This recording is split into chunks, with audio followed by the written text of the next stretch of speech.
이런 말을 혹시 들어보셨습니까? 요즘 젊은 사람들은 돈이 전부라고 생각합니다. 그리고 나이가 들면 그게 사실이라는 것을 알게 됩니다. 저는 웃으실 것을 기대했는데요.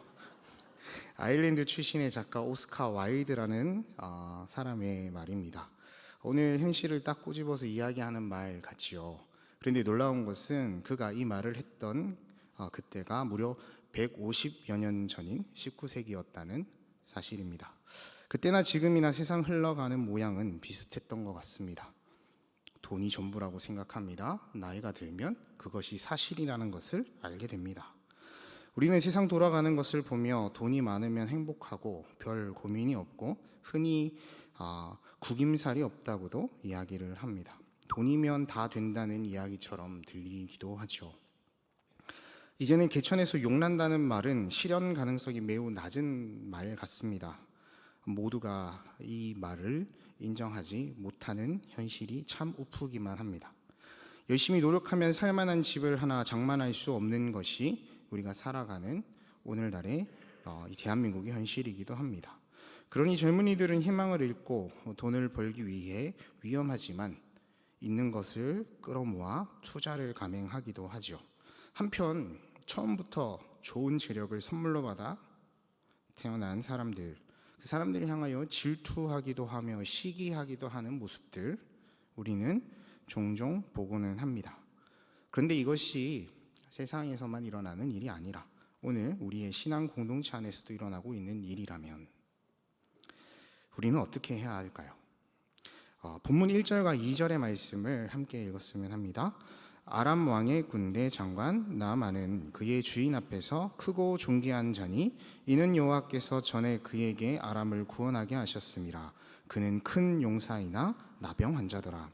전에 아람 사람이 떼를 지어 나가서 이스라엘 땅에서 어린 소녀 하나를 사로잡음에 그가 나아만 아내에게 수종 들더니 1절과 2절의 말씀을 보면 나아만 장군은 이 모든 것을 가진 사람 같아 보입니다. 일단 그를 수식하는 말이 군대 장관이라는 말입니다. 그의 주인 앞에서 크고 존귀한 자라는 표현도 사용하고 있습니다. 그리고 또한 우리가 주목하여 볼 것은 그에게 아람을 구원하게 하신 이가 바로 여호와셨다라는 사실이죠. 그는 하나님을 모르는 사람이었습니다만 여호와 하나님께서는 그를 통하여 무엇인가 일하고 계셨음을 우리는 본문을 통해 보게 됩니다. 그의 이름은 아름다움, 즐거움이라는 뜻인데 정작 그에게는 자신만이 아는 고통이 있었던 것 같습니다. 본문에는 나병 환자라 표현하고 있습니다. 그러나 이 나병이 실제로 우리가 생각하는 그 나병이 아닐지도 모릅니다. 왜냐하면 여전히 그가 군대 장관직을 수행하고 있기 때문이죠. 실제로 몇몇 주석을 참고하여 보니 다양한 피부 질환을 포함하여 이 나병이라는 말로 사용하였을 것이다 라는 주장이 훨씬 신뢰를 받고 있다고 합니다. 다만 이 나병이라는 것 정말로 우리가 생각하는 그 나병이 아닐지라도 이 나아만 장군에게는 굉장히 고통스러운 것이었다라는 것을 우리는 생각을 해야 합니다. 그리고 그에게 꼭 나아야 할 만큼 이것이 괴롭게 여겨졌다는 사실도 본문을 통해서 확인할 수 있습니다. 3절과 4절의 말씀을 같이 읽어보겠습니다. 그의 여주인에게 이르되 우리 주인이 사마리아에 계신 선지자 앞에 계셨으면 좋겠나이다. 그가 나병을 고치리이다 하는지라. 나아만이 들어가서 그의 주인께 아뢰어 이르되 이스라엘 땅에서 온 소녀의 말이 이러이러하더이다 하니. 그가 이 병 치료를 위해서 얼마나 많은 방법을 찾아다녔을까 우리는 확인할 수는 없지만 이 기록을 통해서 한번 상상해 볼 수는 있습니다. 이스라엘 땅에서 온 소녀의 말이 이러이러하더이다 라고 지금 누구에게 나아갔습니까? 자신의 주인에게 나아갔습니다. 주인이라는 말은 왕이라는 뜻이겠죠. 군대 장관의 주인이면 왕이 아니겠습니까? 그가 전쟁의 포로로 잡아온 자기 아내에게 선물로 준 그 여종, 노예, 한 소녀, 그 말에도 귀를 기울이고 있는 모습을 통해서 우리는 그가 얼마나 절박한 마음이었는지를 생각해 보게 됩니다. 또한 5절과 6절의 말씀을 보면 그가 아람 왕에게 얼마나 총애를 받고 있는 사람인지, 얼마나 중요한 인물이었는지도 알 수가 있죠. 5절과 6절 함께 읽겠습니다. 아람 왕이 이르되 갈지어다, 이제 내가 이스라엘 왕에게 글을 보내리라 하더라. 나아만이 곧 떠날새 은 10달란트와 금 6,000개와 의복 10벌을 가지고 가서 이스라엘 왕에게 그 글을 전하니 일렀으되 내가 내 신하 나아만을 당신에게 보내오니 이 글이 당신에게 이르거든 당신은 그의 나병을 고쳐주소서 하였더라. 이게 가당키나 한 편지입니까? 한 나라의 왕이 족국의 왕에게 내 신하의 병을 고쳐달라고 편지를 쓰고 있습니다. 왕이 왕에게 서신을 보낸다는 것은 굉장히 정치적인 일이죠. 그런데 우리는 이 말씀을 보면서 이것이 정말로 순수한 부탁이라는 사실을 압니다. 그런데 이스라엘 왕은 어떨까요? 한 나라의 왕이 자신의 신하를 위해서 편지를 보내기를 주저하지 않는 것으로 보아 적어도 이 나만이 병남을 입게 된다면, 그가 온전히 실력 발휘를 하게 된다면 이 아람 왕에게 얼마나 큰 전력이 될지 그는 알고 있었던 것 같습니다. 그런데 반대로 생각해 봅시다. 우리는 이와 같이 생각해 볼 수도 있을 것입니다. 첫째, 한 나라의 왕으로서 그 부하의 어려움을 도울 수 없었다라는 것이 지금의 나아만이 처한 현실인 거죠. 두 번째는 수많은 재물을 가진 한 나라의 영웅도 그 육신의 병 하나 치료할 방법을 그 세상에서 찾아낼 수 없었다라는 것이 현실입니다. 그렇습니다. 그에게 진짜 필요한 병 나음은 도무지 그가 가진 재력과 명성으로는 얻을 수 없는 것이었나 봅니다. 사실 이와 같은 두 가지 유추를 통해서 그는 정말로 이 병에서 치유되기를 원하고 있다는 사실을 우리는 확신하게 됩니다. 다시 앞으로 돌아가서 그런 절망 가운데 허우적거리고 있는 나아만 장군에게 한 여종의 조심스러운 이야기가 들려오죠. 주인님, 사마리아에 있는 선지자를 만나면 치유될 수 있습니다. 소녀는 홀로 이렇게 생각할지도 모르겠습니다. 이 말을 할까 말까? 이거 괜한 오지랖 아닐까? 만약 그 소녀에게 어머니가 있었더라면 말렸지 않겠습니까? 아이고 얘야, 아소라. 만약 치유가 안 된다면 어떻게 할까? 이런 고민도 그녀의 어머니는 하지 않았겠습니까? 왜 그런 말을 해서? 소녀는 홀로 당장에 목이 달아날지도 모르는 그런 상황 속에서 말을 성급히 뱉은 것 같습니다. 주인님, 사마리아에 있는 선지자를 만나면 치유될 수 있습니다. 이 말이 그 주인에게 어떻게 들릴지 그녀는 예상이나 했을까요? 또 쓸데없는 소리를 짓거리지 마라 하며 심한 매질을 당할 수도 있었습니다. 생사의 권한, 가지고 있는 것은 바로 주인이었기 때문입니다.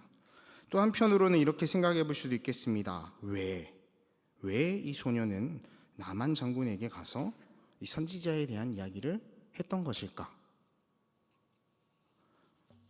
가장 신뢰도가 높은 것은 이 소녀는 그 선지자의 기적 행함을 눈으로 보았던 증인일 것이다 라는 가정이죠.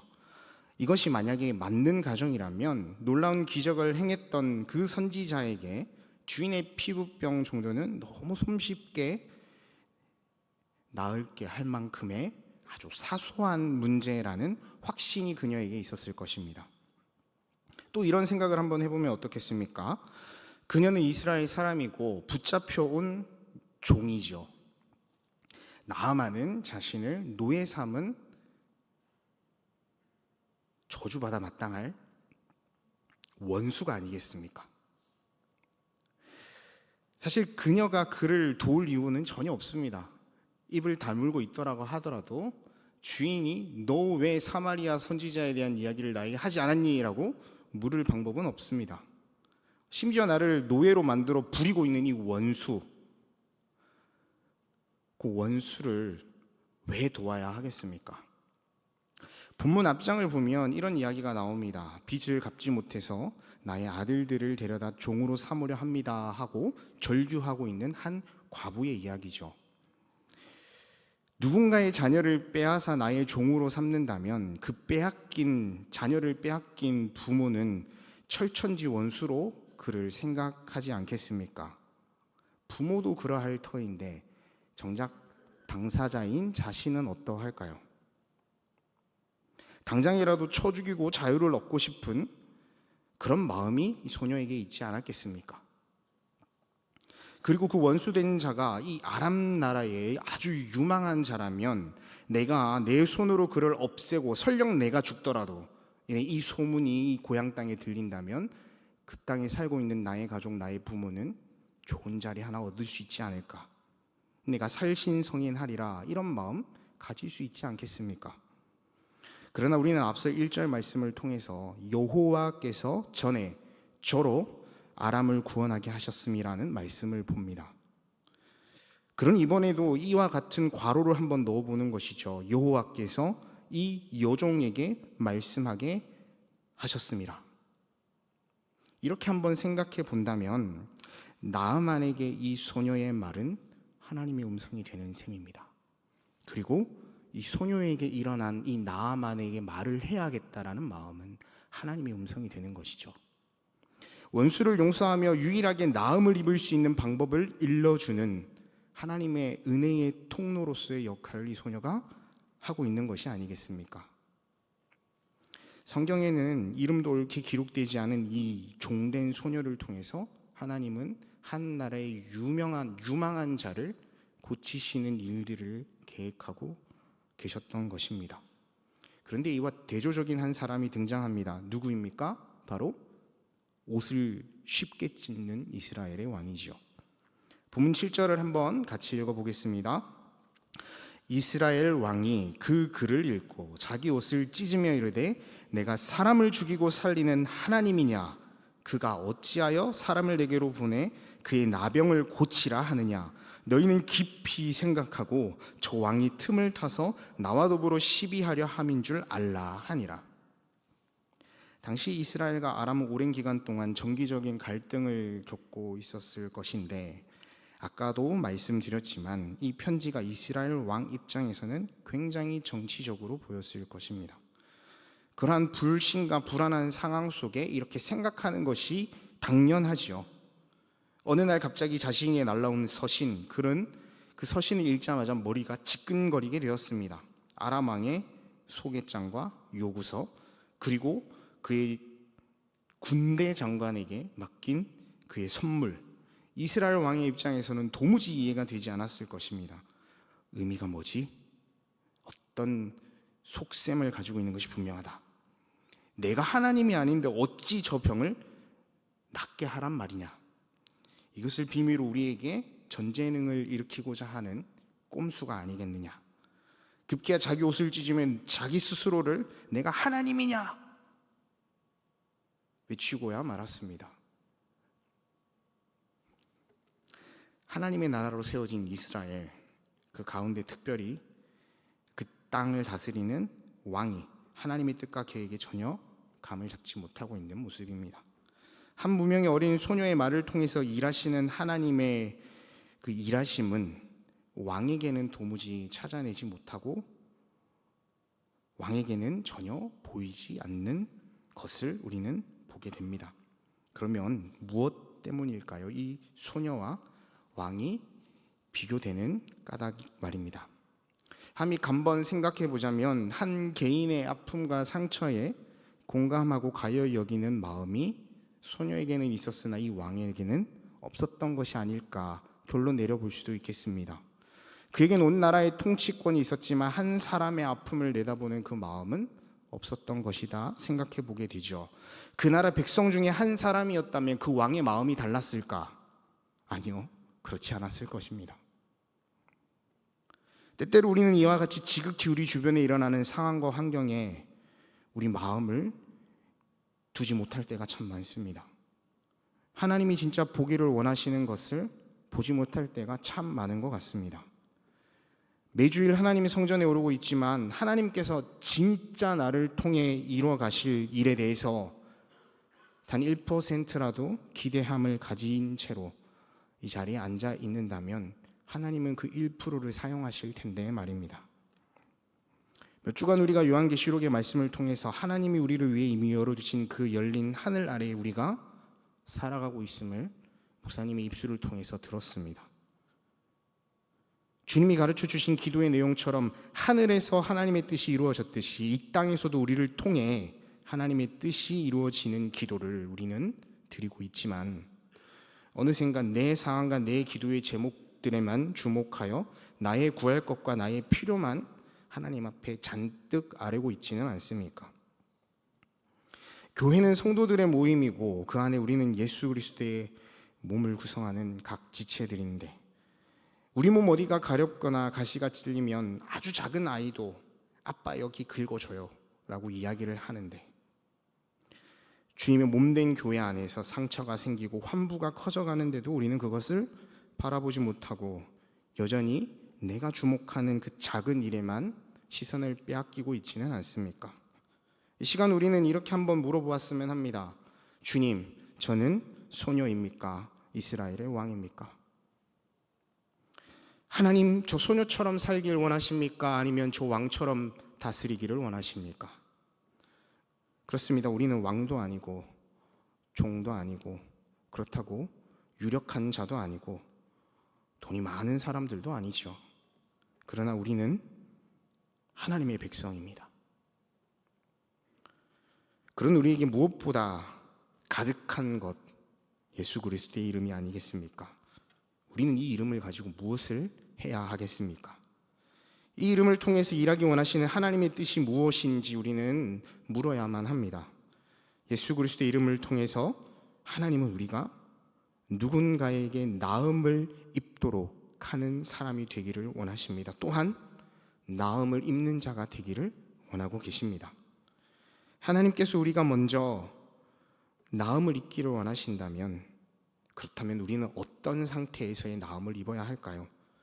나의 상황과 환경에 매몰되어 참으로 내가 주의 뜻 이뤄가야 하는 것을 바라보지 못하는 것으로부터의 나음이 아니겠습니까? 무명의 종된 소녀가 우리라면 절망 가운데 나음을 입기를 원하는 나의 원수 같은 그 사람을 향하여서도 나음 입는 방법을 흘려보내는 그러한 일들을 우리에게 요구하고 계시지 않겠습니까? 그렇습니다. 그것이 원수를 사랑하라며 우리에게 주신 예수 그리스도의 이름의 참된 의미이죠. 이스라엘의 왕 앞에 갔다가 아무런 소득 없이 돌아서게 된 나아만은 참 실망했을 것입니다. 단번에 그 계집종의 목을 베어도 시원치 않겠다 혈기를 낼 수도 있었겠지요. 그러나 그는 다시금 들려오는 소리에 그의 걸음을 조용히 옮깁니다. 본문 8절과 9절의 말씀 같이 읽겠습니다. 하나님의 사람 엘리사가 이스라엘 왕이 자기의 옷을 찢었다 함을 듣고 왕에게 보내 이르되 왕이 어찌하여 옷을 찢었나이까? 그 사람을 내게로 오게 하소서. 그가 이스라엘 중에 선지자가 있는 줄을 알리이다 하니라. 나아만이 이에 말들과 병거들을 거느리고 이르러 엘리사의 집 문에 서니. 저는 이렇게 한번 물어보게 될 수밖에 없었습니다. 하나님, 어떻게 나아만이 이렇게 움직일 수 있는 인내함이 있었을까요? 그것은 병 나음에 대한 간절함이었겠죠. 신락 같은 희망이 그로 참고 인내하게 되었습니다.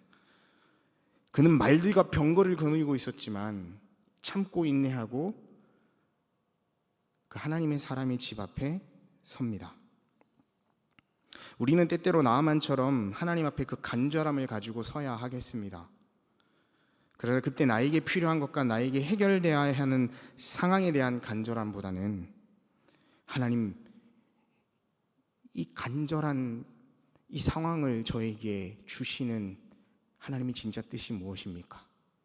제가 무슨 뜻을 구하고 바라야 합니까? 하나님, 저에게 하나님의 마음을 주십시오.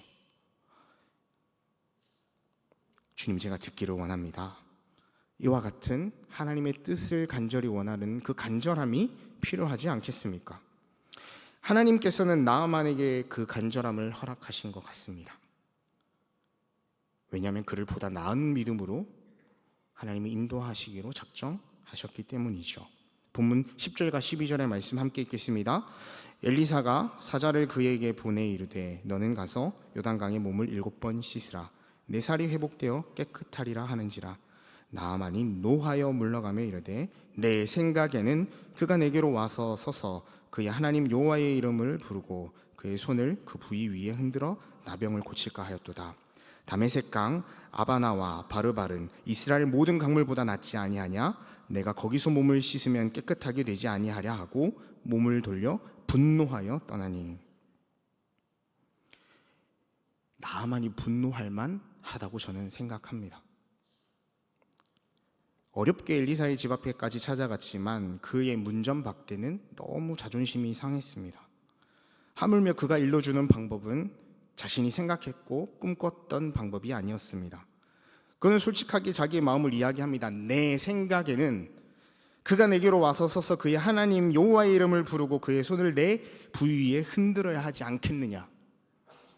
그러나 엘리사, 하나님의 사람을 통해 들려오는 지시는 너무나 터무니없었습니다. 다메섹 강 아바나 바르발보다 못한 더러운 그 강에, 아무리 보아도 도리어 병에 걸릴 것만 같은 그 강에 들어가라고, 7번을 씻으라고. 율법적으로 보아도 몸을 씻는 행위는 이미 문둥병이 완전히 고쳐지고 난 이후에, 나병이 고쳐지고 난 이후에 깨끗하게 되었음을 상징하는 행위이죠. 그런데 아직 병나음을 잊지 못한 나아만에게 이 요구는 어처구니가 없었을 것입니다. 이와 같은 상황과 환경에 대해서, 절차에 대해서 나아만이 공부하지 않았겠습니까? 이랬을 것이다, 이렇게 할 것이다, 이것이 이스라엘의 율법이구나. 그러나 그의 생각과는 달랐습니다. 그가 순종해야 되는 명령은 치료함을 얻는 의식이라기보다는 이미 이루어졌다는 믿음의 즉각적인 순종을 요구했던 명령이었기 때문입니다. 주일 담임 목사님께서 이어령 선생님의 딸 이민아 목사님의 기도 제목이 바뀌어진 사건을 이야기하셨죠. 이미 받은 줄 믿고 감사하는 기도를 올려드릴 수만 있다면, 이미 이루신 하나님을 믿음으로 고백하는 것, 나아만에게 요청하고 있는 하나님의 믿음의 정도였습니다. 하나님은 그를 통해서 그의 마음 가운데에 그 믿음이 자라는 것을 이 왕과 이 백성에게 보여주길 원하셨던 것이 아닐까. 누구를 향하여 이 믿음이 선포되기를 바랬을까? 아무리 생각하고 고민해 보아도 하나님의 백성들을 향한 선포일 수밖에 없었습니다. 이스라엘 백성도 아닌 이방인의 모습을 통해서 이 온 세계가 하나님의 통치로 다스려지고 있다는 사실을 하나님은 선포하고 싶으셨던 것 같습니다.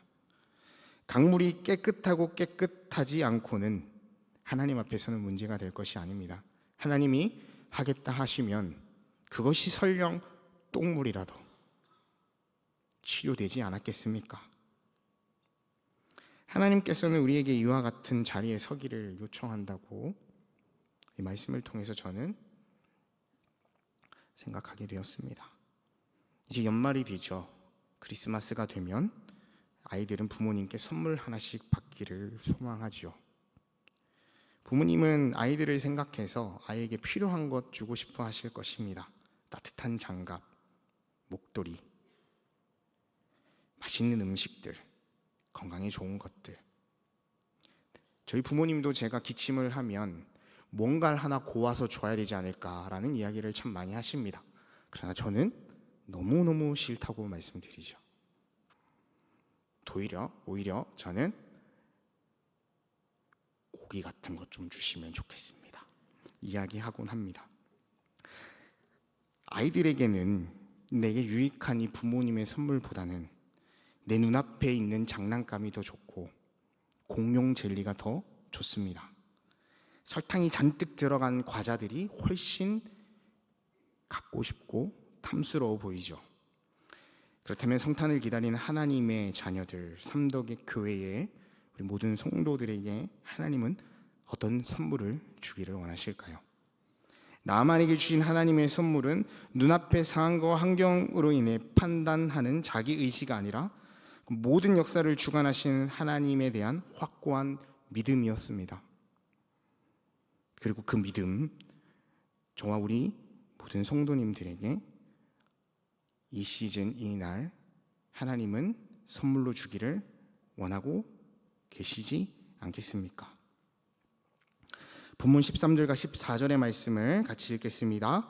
그의 종들이 나와서 말하여 이르되 내 아버지여 선지자가 당신에게 큰 일을 행하라 말하였다면 행하지 아니하였으리까 하물며 당신에게 이르기를 씻어 깨끗하게 하라 함이니까 하니 나아만이 이에 내려가서 하나님의 사람의 말대로 요단강에 7번 몸을 잠그니 그의 살이 어린아이의 살같이 회복되어 깨끗하게 되었더라.